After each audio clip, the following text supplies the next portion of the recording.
Setelah sekian lama, setelah trauma yang saya kira nggak akan ada akhirnya, setelah belajar untuk keluar dari circle yang membuat nyaman padahal justru mengurung saya, akhirnya minggu lalu saya coba untuk nonton konser. Beneran? Kaget gak? Kaget ya? Mungkin sebagian dari kalian yang dengar ada yang bingung. Loh, kenapa mesti kaget? Memang apa yang salah dengan nonton konser? Saya sebenarnya nggak begitu suka dengan ragam keramaian. Saking nggak sukanya, rasanya tubuh jadi ikut-ikutan merespon buruk. Pernah waktu itu, ada acara di Surabaya, semacam temu pembaca. Sudah tempatnya kecil, lalu yang datang ternyata di luar perkiraan saya. Wah, itu luar biasa deh pokoknya. Sesekali saya curi kesempatan untuk merem dan bilang dalam hati, please jangan pingsan dulu. Dan di sesi foto yang terakhir, saya menyandarkan kepala, merem lagi tapi lebih lama. Rasanya kalau ditidurin kayaknya enak banget. Sampai saya mikir, mabuk tuh rasanya begini kali ya. Ya walaupun tetap, kamu anggur merah paling memabukkan. Hehehe, fokus-fokus. Dan pernah juga di Jogja, acara festival literasi.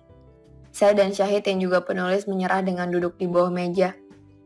Di situ saya sadar bahwa untuk sebagian orang, keramaian terasa begitu menyakitkan. Gak tahu udah berapa banyak acara musik yang terpaksa saya lewatkan.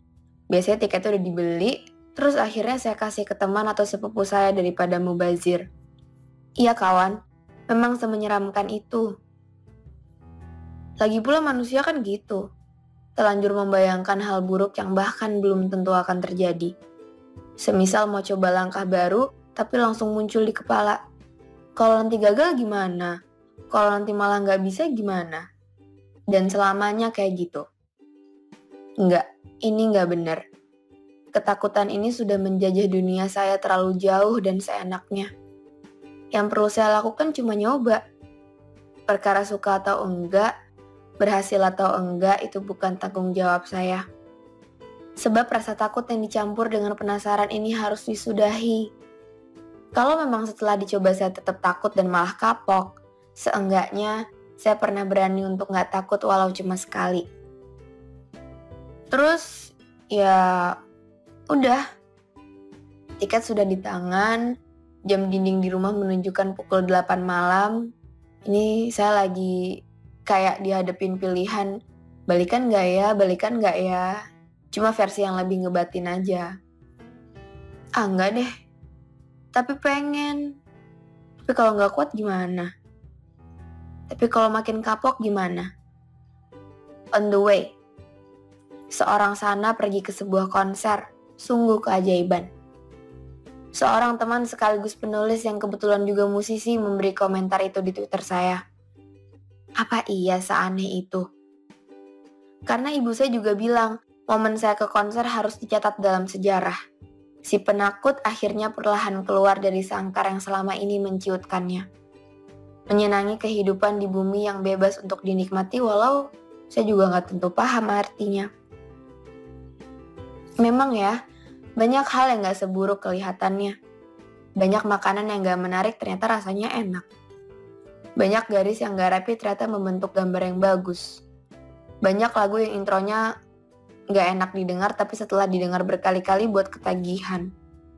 Seperti itu gambaran keramaian yang sekarang lebih tepat bila disebut keriaan.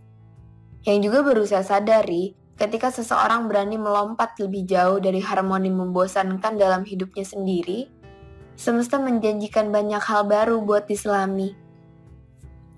Ibarat lagi nulis novel terus stuck, tiba-tiba aja datang inspirasi tokoh baru, yang entah dari mana asalnya. Tapi penulisnya bingung, harus diapakan tokoh ini? Apa diselipkan atau nggak usah dihiraukan alias terus jalan sama outline cerita yang sudah ada? Penulisnya bahagia dalam kebingungannya sendiri, larut dalam rasa senang yang entah terakhir kapan. Terlalu banyak isakan dalam tulisan. Kali ini beda karena penuh kegembiraan. Lalu penulisnya mikir, apa jangan sekarang? Apa lebih baik tokoh baru itu dibuatkan cerita yang baru saja? Tapi apa dia mau dituliskan dan dibaca semua orang? Lebih tepatnya, apa saya siap untuk membiarkan semua itu jadi kejadian? Nyari satu orang di antara kerumunan orang emang gak enak banget. Makin gak enaknya lagi, yang dicari bahkan gak tahu kalau lagi dicari. Atau lebih parahnya lagi, yang dicari gak mau ditemukan.